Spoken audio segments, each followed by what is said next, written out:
What's up, fam? It's your boy Freeman Fields, aka the Black Innovator, at you again once more with your tailored word for the day. Today I'm gonna switch it up. I'm gonna give my testimony about my life. Right? The Bible said we overcome by the blood of the Lamb and the words of my testimony. Right? So I don't know. Maybe my testimony. This is what God has laid on my heart to do today, is to give my own personal testimony. Uh, it was pretty rough, but I'm sure others have had it rougher, so I'm not crying or trying to seek pity. I'm just doing what the Lord laid on my heart to do. Grew up in the south side of Chicago, born and raised, and got off into some things that were not necessarily good for me, to say the least. Ran with a gang, sold drugs, um, and despite having a strong, solid, home, even though, well, as much as can be with a single mom. My mom was a phenomenal woman, very strong, very. In my book, I talk about her. I said the only thing that matched her overwhelming love was an overwhelming backhand. So yeah, she was very very firm on discipline. Right. So despite that, got off into things I shouldn't have. Wound up, getting caught up, into the lifestyle and in some crazy situations. I know it was nothing but the Lord that spared my life. I recall just so many incidents where I was, you know, guns pointed at me, and I'm pointing guns, and just all the different times He spared me, not only just from death, but from prison. Just one time I recall, it was his neighborhood bully, and he was a big guy. He was a big guy. He was in the juvie. He had been in and out of juvie, and he was, man, he was wailing and whipping on everybody. Right. So I was deadly afraid of him. So one time, he and I got into it. I tried everything to avoid fighting him. And he and I got into it, and just out of, I guess, the fear gave me the adrenaline, and I wanted to fight. So, and that kind of that took the kink out of his armor. So now he's no longer a threat. They like, man, this little scrawny Freeman can whip you. Oh man, so in retaliation, what he did, he went and got his father. Another thing everybody knew about his father, who was a Vietnam vet, who they knew just wasn't right in the head. Now, and I'm not knocking veterans at all. I'm a veteran myself. My son's a veteran. You know what I'm saying? Come from a generation of veterans. But this guy wasn't all there. So one day we walking from the park, me and my buddy me and my buddy Clifford, and my girlfriend at the time, and her sister Clifford was dating. So we're walking from the park, and I see the guy. I can't recall his name. I see the guy standing leaning against the wall. He and his father. And so as we're walking towards him, me and Clifford making the plans, right? And Clifford was a big dude too, so his father was a little bitty guy. So we're making plans. I'm like, look, okay, Cliff, all right, you get him, and I get his father. I take, but they're looking at us. Obviously, they're waiting for us to come towards him. So I'm not, I'm taught never to run. So why would I run? So I'm walking towards him, and I never forget what happens next. So we got close to him before I can even do anything. His father ups, I believe it was a 12 gauge. I'm not sure. All I know, I seen the barrel of it. It was long and it was big. I don't know, because if I recall, I think he cocked it right, and I thought I was a goner, and he put it straight to my head. He put it straight to my head, and he told me to open my mouth. And so I opened my mouth, and he shoved the barrel of it in my throat. I mean, down my mouth, and there's nothing I can do. I can't even, I can't even talk my way out of it. You see what I'm saying? So it was, yeah, it was, yeah, just an embarrassing moment. I'm with my girlfriend, this and that, and I'm looking at this guy, and he's yelling at me and this and that, and I promise you, I don't even know what he's saying. I thought I was gone. So, like, time had just was removed, right? So, but make a long story short, he hit me a few times with the gun, with the butt of the gun, and then he went off, But, you know, that was one of the many times the Lord has spared my life. When I so God allowed me to not get caught up in the system. By the grace of God, I mean there was time when I would just walk out, and literally one time I was walking out, in, a spot, you know, and the police. This was my spot. I'm just gonna be honest. This was my spot, and the police was running by me. And yeah, so it's just so many times that God has spared me over the course. I recall when I got in the Navy. When I got in the Navy, my life didn't change immediately. It was just I was doing it in a different atmosphere, if you will.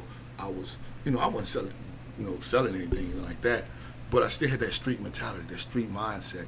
Like I'm tough. I'm gonna do this. So we were out one night at a nightclub celebrating, and this local particular town, they didn't like us. It was a jealousy thing. You ought to be amazed. Anybody who's in the military can probably relate to this.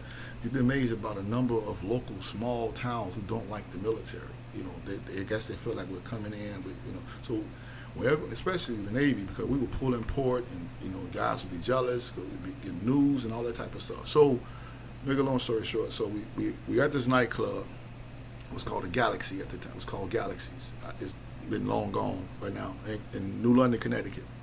So we come outside, and there's this gang, unbeknownst to me, but I see one of my shipmates. He's knocked out. He's knocked out on cold on the ground.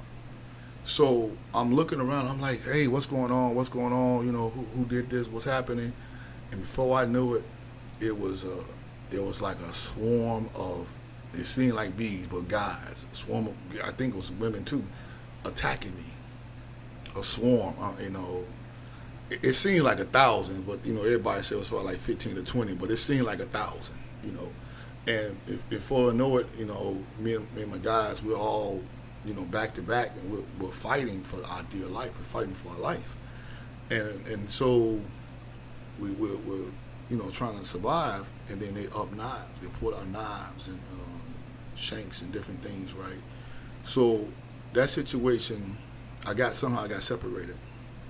That situation, they basically cut, stabbed me, my whole entire back, neck, everything. They were trying to kill us, put it like that. They were literally trying to kill us, and so and I went to the hospital, and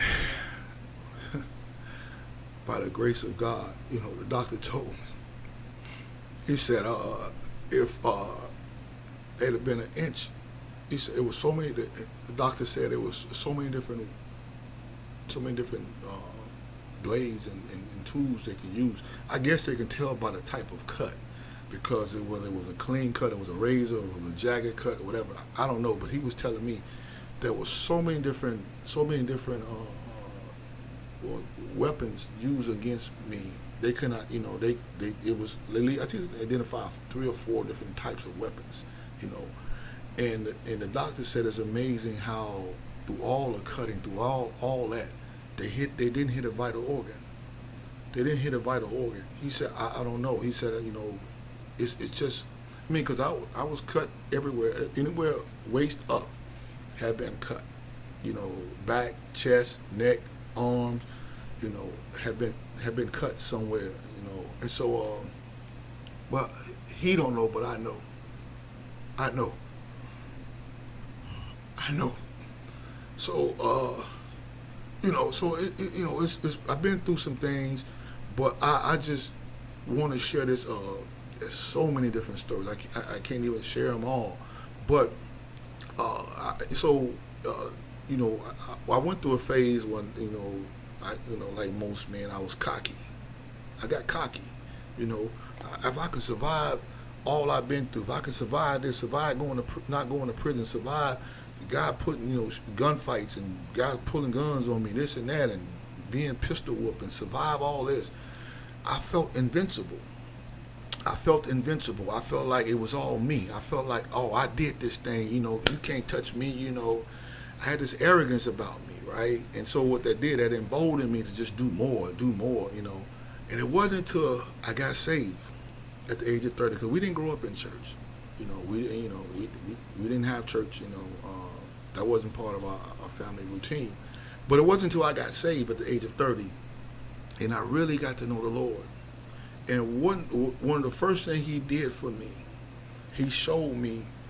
As I said, the Lord doesn't bring up your past to condemn you, but He showed me all those times those guys were trying to kill me, all those times I was being set up, all those times, even facing prison time, all those times that I was in those situations.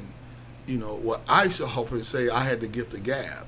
I used to say, I got the gift of gab. I used to say, if you put me in a situation, I could talk my way out of anything, right? But He said, and what He did, He said, well, when that dude had that gun in your mouth, so far down your throat, and you couldn't even talk. So, where was your gift of gab at? He said, when those guys was cutting you, and they left you for dead, you were unconscious, right? So, where was your gift of gab? I mean, he just started, it was a Job moment.